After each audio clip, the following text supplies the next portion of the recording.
As a result, Gary is coming out in this heat. Will be shown the racing under protest flag. And as soon as the appeals committee have made a decision, that will then be relayed, of course, to the teams down there in the pits. And as soon as we get word, we'll broadcast that to you. That has come straight from Mr. Bill Bates-Brownsword, who is the chief steward of this meeting here. Thanks to the Bonham Sawmills and Truck Traders Mount Gambier, the Grand Annual Sprint Car Classic.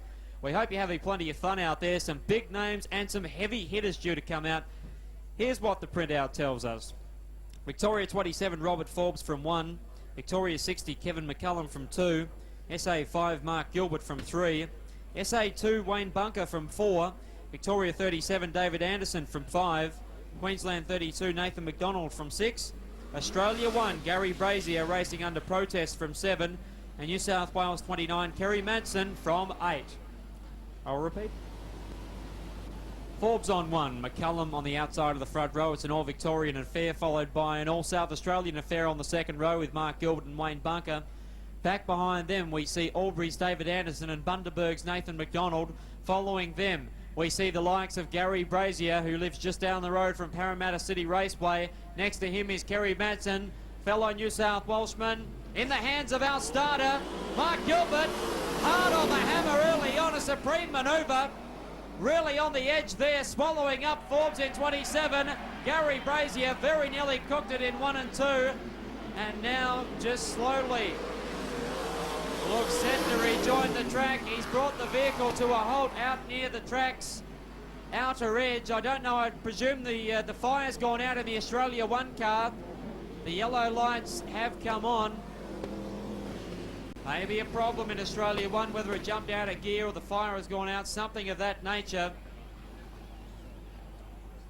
We'll watch our Pennzoil timer with great interest to see whether or not the Big 10 comes back up under Coca-Cola, i.e. that would be a complete restart.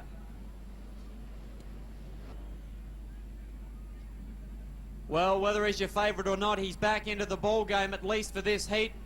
We watch them come in through turns 3. They'll be out on 4. Starter ready with the green flag. Mark Gilbert again attempting to go on the inside of Robert Forbes. Makes the pass stick. Kev McCullum in car number 60. The Victorians in front. Wayne Bunker and Mark Gilbert tangle. But the yellow is back on just as Nathan McDonald would be saying to himself, boy, oh boy, things are looking good here. I could see 25. In fact, I could smell them now.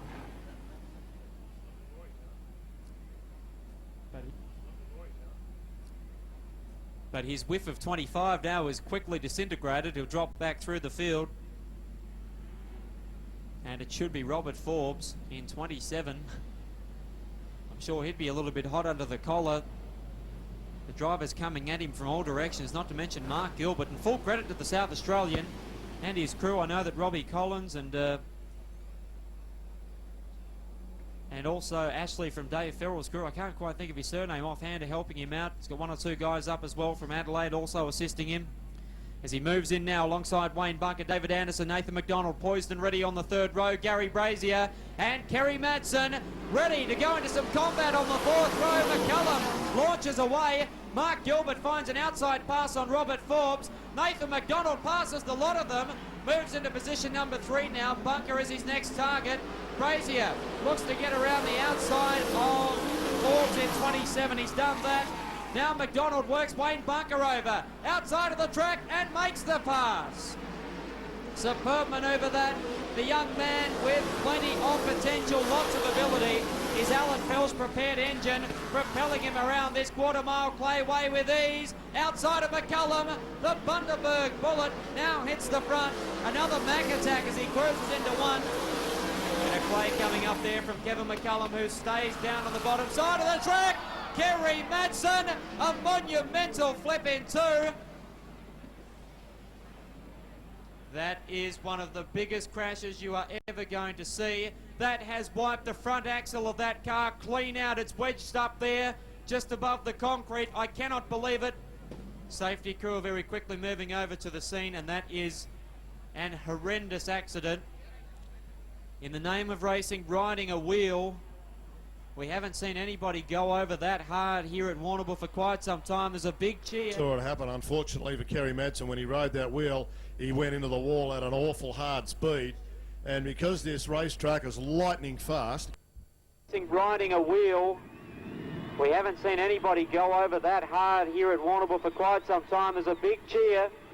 I think we can't see from here, but I think Kerry may have clambered out of the car. We'll look across down to Shane Maloney as soon as we can for a word with the man who has endured one of the hardest flips in sprint car racing.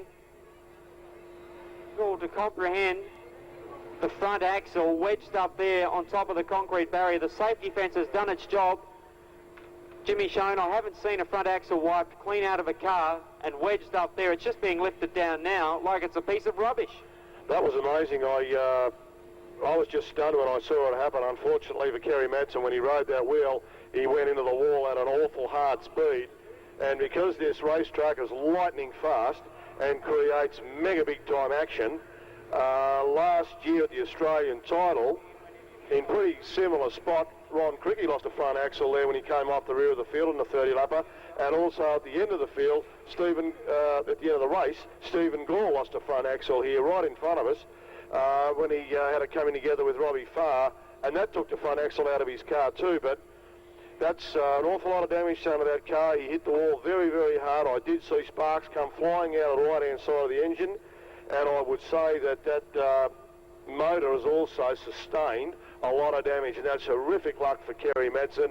They did work very, very hard to get here and have worked hard over the 2 nights. However...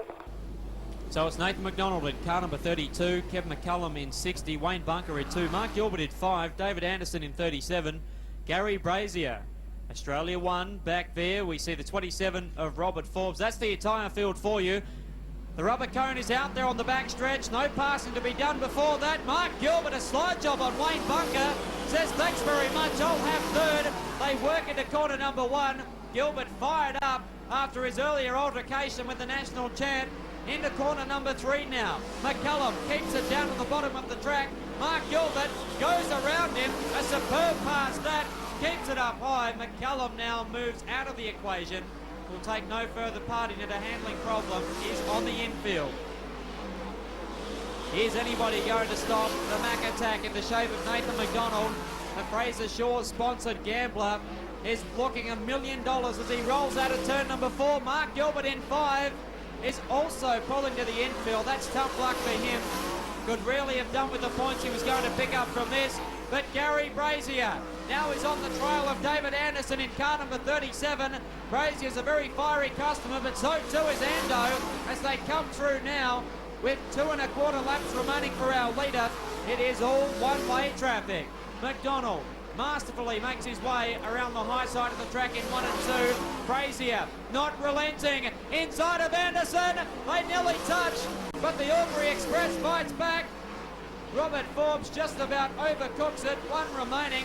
Brazier gathering things up now for a final onslaught. A lap competitor. It's Robert Forbes. Ando will go to the outside. So too will Brazier. The race has already been run and done. McDonald has taken it. Second has gone to David Anderson.